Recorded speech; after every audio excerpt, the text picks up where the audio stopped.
8 dicas que fazem você viver mais e melhor após os 50 anos. É muito comum, após essa idade, você começar a ter problemas de saúde, muito por causa dos hábitos de vida. E esses 8 hábitos, essas 8 dicas, vão te ajudar nisso. Frequentemente, eu atendo pessoas usando 5, 6 qualidades de medicamentos, quando na verdade esse número poderia ser bem menor.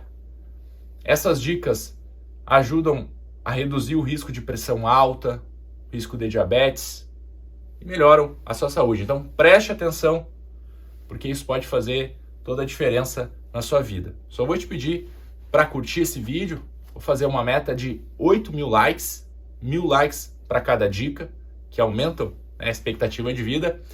Assim você ajuda a aumentar a expectativa de vida desse vídeo também, porque o sistema entende que o vídeo é relevante e mais pessoas conseguem ter acesso a essas informações. Também me incentiva a produzir mais conteúdos desse tipo para vocês.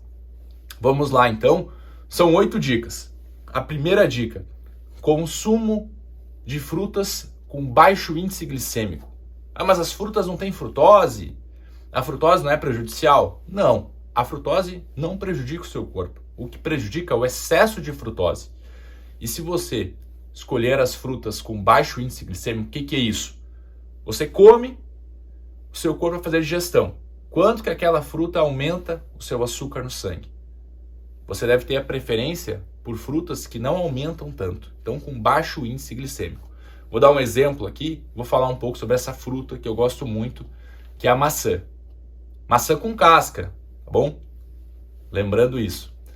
Muitas pessoas vão falar assim, mas e os agrotóxicos? Se você pegar e lavar a maçã com uma bucha, você diminui muito a quantidade desses agrotóxicos.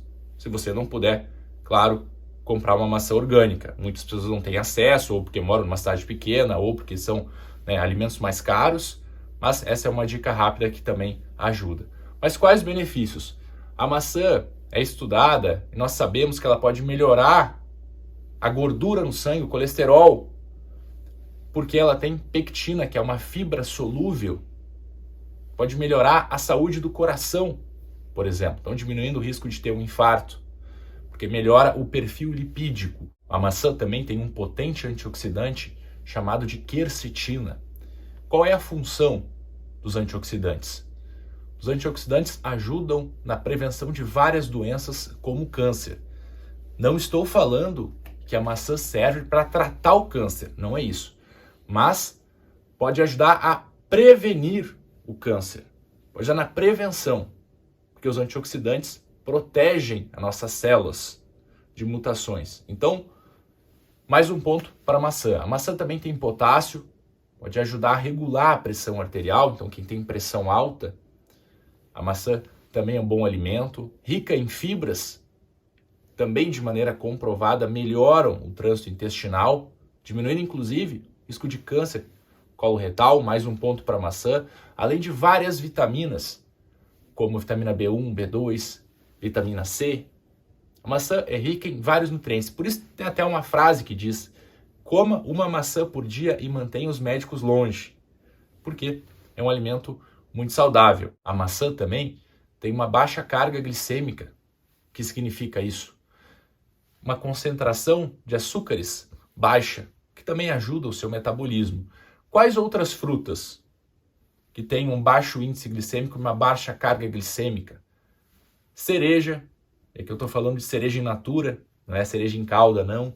Morango, ameixa, também com casca, porque você aproveita o benefício das fibras. Goiaba, maracujá, pêssego, laranja, nectarina. Então são várias frutas, várias opções.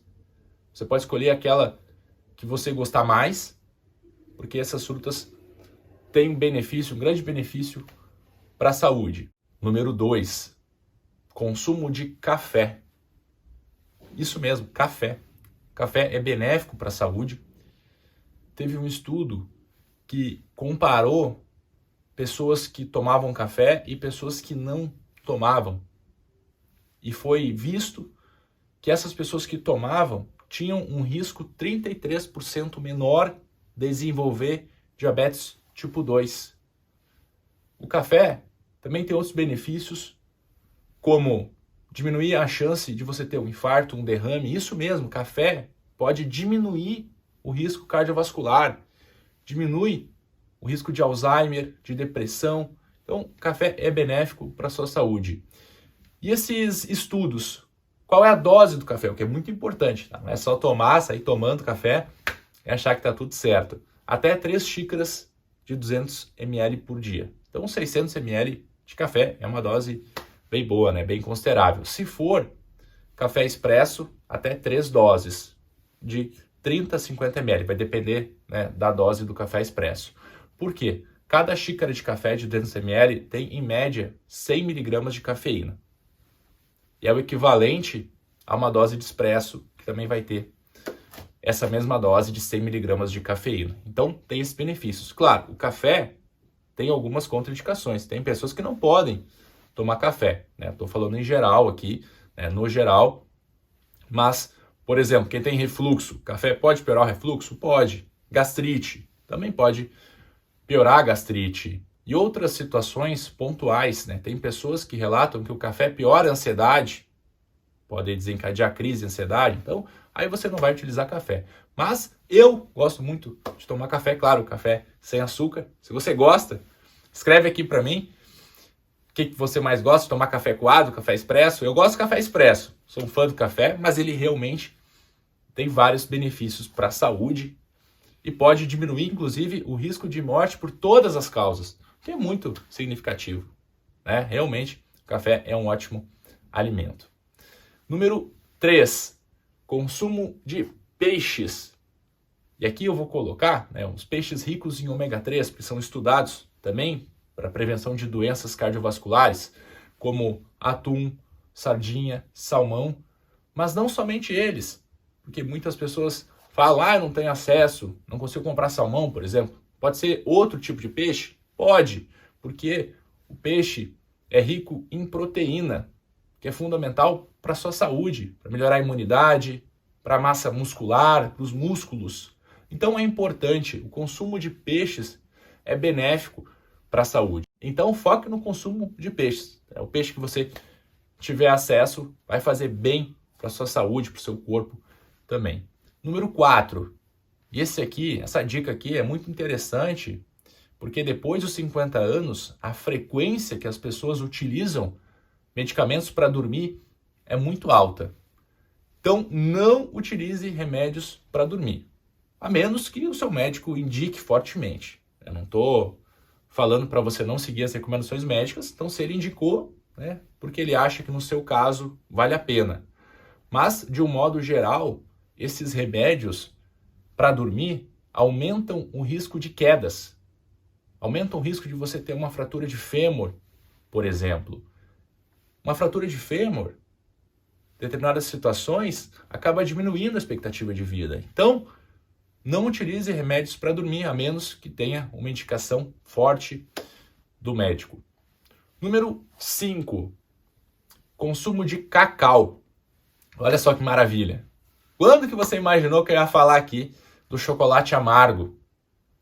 Um tabletinho, cerca de 30 gramas de chocolate amargo ou então de cacau. Pode ser o pó de cacau? Pode. Aqui é em relação ao cacau, tá bom? Eu só utilizei o chocolate amargo porque é um exemplo que você consegue encontrar de maneira bem fácil e também é gostoso de comer. O cacau, além de ter vários antioxidantes, tem um estudo que viu que pessoas que consumiam 30 gramas de cacau aproveitavam de um benefício de redução da pressão. Então, o cacau é bom para a saúde cardiovascular, além de ter ferro. Qual é a principal causa de anemia? Anemia ferropriva, né? Deficiência de ferro. Então, o cacau também ajuda nessa questão. Mas eu vou destacar o benefício da pressão arterial. Então, vale a pena, né? Eu como todos os dias um tabletinho de 30 gramas. E muitas pessoas perguntam, então se 30 gramas faz esse benefício, se eu comer 100, se eu aumentar a dose do cacau, né, você não aumenta o benefício, tá bom? Então, a dose é 30 gramas. Depois até pode, inclusive, causar um excesso de calorias na sua dieta. Você vai aumentar o peso e aí vai ter um prejuízo metabólico. Você não só vai ter o benefício, mas vai ter um prejuízo. Número 6, exercício físico. E aqui eu vou destacar caminhadas. Por que caminhadas? Porque tem vários estudos que relacionam o exercício físico, a prática de atividade física, pelo menos 150 minutos por semana, dividido em 3 ou mais dias. Então, por exemplo, 30 minutos, 5 dias na semana. Ótimo. Ou então 50 minutos, 3 dias na semana. Muitas pessoas perguntam, mas se for só no sábado? Não tem um benefício comprovado, tá bom? Então, 3 ou mais dias, pelo menos 150 minutos. Caminhadas podem ajudar no controle do açúcar no sangue, no controle da glicemia, podem ajudar na redução da pressão e até mesmo para quem tem gordura no fígado. O exercício físico é um dos pilares do tratamento. Então, vale a pena você adicionar caminhadas. Pode ser caminhada na esteira? Pode ser caminhada na esteira. Pode ser até mesmo em casa. O que vale é você se exercitar. Número 7. E essa dica aqui você já sabe, que é não fumar e limitar o consumo de álcool. Quando o assunto é cigarro, daí é zero, né? Isso não tem nem discussão. Por que eu falei limitar o consumo de álcool? Porque até uma dose, ou seja, no máximo uma dose por dia, se você não tiver nenhuma outra contraindicação, como por exemplo, se você tiver gordura no fígado por álcool, por exemplo, aí você vai ter que zerar. Mas, de um modo geral, uma dose por dia, uma taça de vinho, por exemplo, não aumentaria o risco de você ter um infarto, um derrame, não prejudicaria a sua saúde. Então, fumar, nem pensar, limitar o consumo de álcool até uma dose por dia. Dependendo da situação, aí, também vai ter que ser zero. E a número 8, a nossa última dica. Essa dica aqui pode reduzir em até 40% o risco de AVC, o risco de derrame. Então, você tem que ter cuidado com isso, que é o consumo de sal. Qual é o consumo médio de sal aqui no Brasil? 10 gramas. Em Portugal, 11 gramas. Nos Estados Unidos, também fica nessa média. E por que é tão importante isso? Porque você tem que limitar o consumo de sal, né? O sal de cozinha aqui, eu estou falando, até 5 gramas. Então, nós consumimos, em média, mais do que o dobro do recomendado. Então, até 5 gramas. E também é importante você limitar o consumo de sódio, não só do sal, mas de sódio, porque não adianta você não adicionar sal, você cuidar e comer alimentos que são ricos em sódio, como embutidos, por exemplo. Vai prejudicar, vai aumentar a chance de você ter um derrame, de você ter, né, um infarto, por exemplo. Então, qual seria o máximo de consumo de sódio? Até 2 gramas de sódio. Então, você tem que olhar nas embalagens e saber o que está consumindo, tá? Porque muitas pessoas acabam consumindo mais do que o dobro, aí tem que tomar mais remédios para pressão, mais remédios para o coração, por exemplo. Então, reduza o consumo de sal e de sódio. Estou falando para zerar, não, tá bom? É até 5 gramas de sal de cozinha. Você gostou desse vídeo? Qual nota que você dá?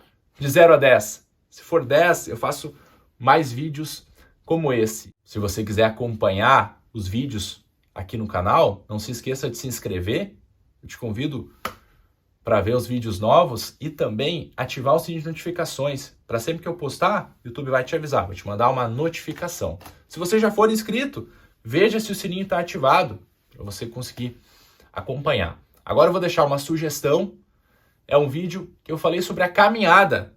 Nós já vimos que tem vários benefícios, mas nesse vídeo aqui eu falo especificamente dos benefícios da caminhada. São 11 benefícios e também te dou uma dica que vai aumentar a chance de você conseguir fazer exercícios físicos, atividades físicas. Vale a pena você conferir. Um abraço!